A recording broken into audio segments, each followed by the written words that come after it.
following a break in an international custody case. I hugged him, told him I loved him, I miss him.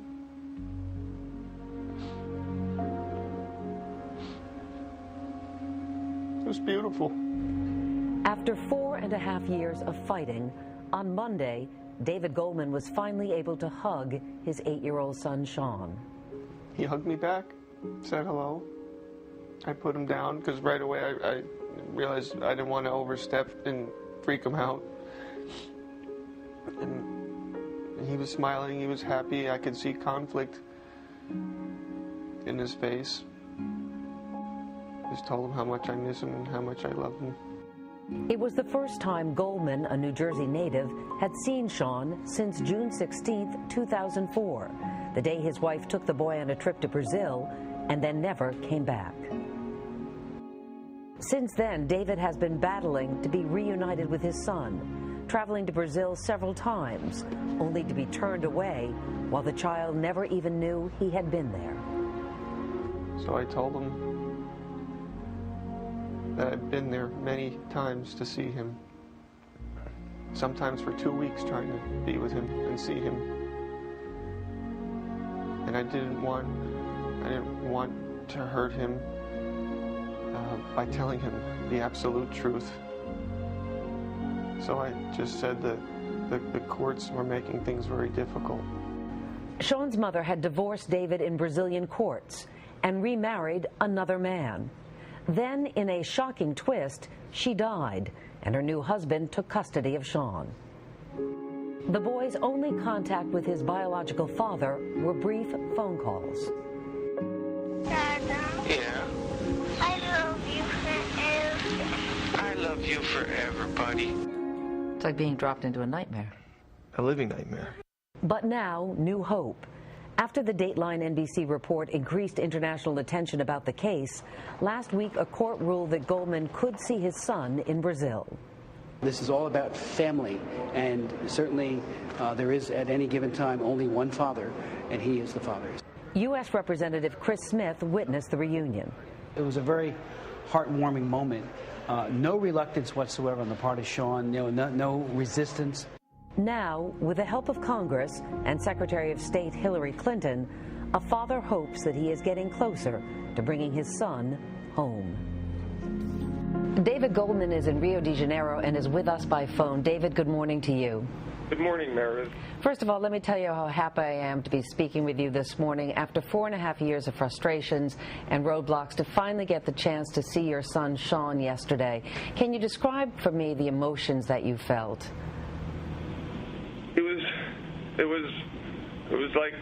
was the most beautiful thing I've seen since his birth. It was incredible. I'm sorry. It's amazing. I got to see my son.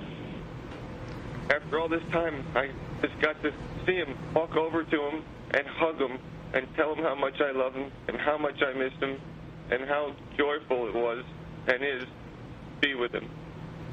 David, after 4.5 years, I mean, that's a long time for a little boy. Sean was just 4 years old when he was taken from you. Were you worried at all that he wouldn't connect with you? I was, given the circumstances of all these hurdles and obstacles and things that I've been fighting for this amount of time to try to be with him, I was expecting the worst. And when our eyes locked, it wasn't that way at all. It wasn't that way at all. It was beautiful.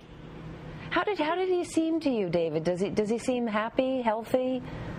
Yes. He seems healthy. He even said that he's a little chubby. And I can see pain. Poor boy. I can see pain. You know, he lost his dad as far as he knew, and then he lost his mom, and it's tough. He's experienced things that were completely unnecessary. Of course, I was a bit reserved, and yeah, I picked him up and hugged him and squeezed him, but not as long as I wanted to, or we'd be home right now. and he was a little reserved and a little shy. But it's been a long time, and who knows what's been put into his head. But that moment, David, when he said to you, "Why didn't you visit me in these 4.5 years?" that must have torn at your heart, given the fact that you were trying all this time to reach him. Yeah, that was very painful, and I saw the anguish on his face when he asked me that.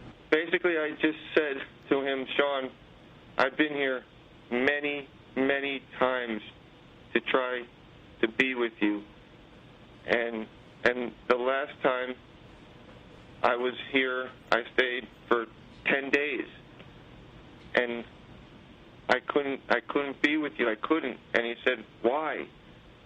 So I said to him that there was a problem with the courts. Let me ask you another question. Without the pressure that's been put on the Brazilian government by people like Congressman Smith and the State Department, do you think that you would have seen your son yesterday?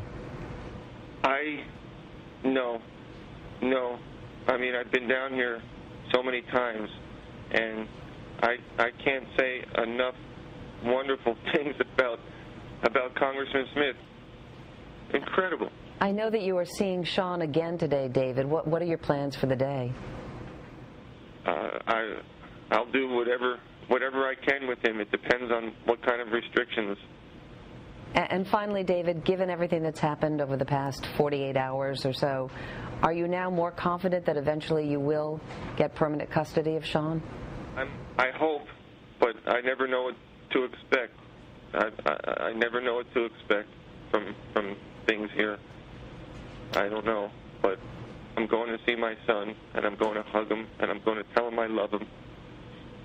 David Goldman, thank you so much for joining us this morning. Thank you. Thank you, Meredith. And thanks to everyone for support. Every ounce of it has made a difference. Thank you. And this case is moving ahead in the courts. There's a hearing again tomorrow, so hopefully things will start to move quickly, but you never know what's going to happen. But the anguish in his voice is palpable. Oh, absolutely. On the other hand, he brought some things from home to try to sort of remind Sean of his childhood, some pictures, family pictures, picture of the cat, and Sean remembered pulling the cat's tail. So there was definitely a connect between father and son, and it's great that he is seeing him again today in Brazil.